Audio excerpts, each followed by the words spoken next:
ఏం చెప్తారు దాని గురించి? అది ఏమోనండి మనకు తెలియదు. జగన్ ఓవరాల్ గా జగన్ గురించి ఏం చెప్తారు? ప్రజల్లో జగన్ గురించి కొద్దిగా బ్యాడ్ గానే చెప్పుకుంటున్నారు కొంతమంది. ఆయన మన పనుల మట్టికి బాగానే చేశాడు ప్రజలకి. ఇప్పుడు మట్టికి కొద్దిగా బ్యాడ్ గా చెప్పుకుంటున్నారు. సీఎం అవుతాడా జగన్?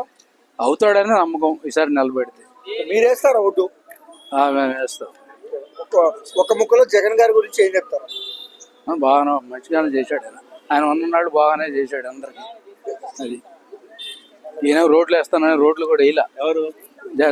చంద్రబాబు నాయుడు రోడ్లు వేస్తాను రోడ్లు కూడా వేయటానికి ముందుకు రాలే. ఆయన ఏదో కొద్దిగా అట పగల కొట్టేసి జస్ట్ వేసేసి అట వదిలేసాడు. అంతా పథకాలన్నీ అమలు పరిచాము, ఏది చేయలే ఆయన. కొన్ని చంద్రబాబు గారు ఇది అమరావతినే చూసుకుంటున్నాడు కానీ ఇటు దేవుడు పవన్ కళ్యాణ్ పిఠాపురం, చంద్రబాబు అమరావతి అంటారా? అది పవన్ కళ్యాణ్ మనకు తెలియదు అండి. అది విషయం. ఎట్లా ఉంది పవన్ కళ్యాణ్ పాలన? ఎట్లా అనిపించింది? పవన్ కళ్యాణ్ బాగానే ఉంటుంది. ఆయన పర్వాలే.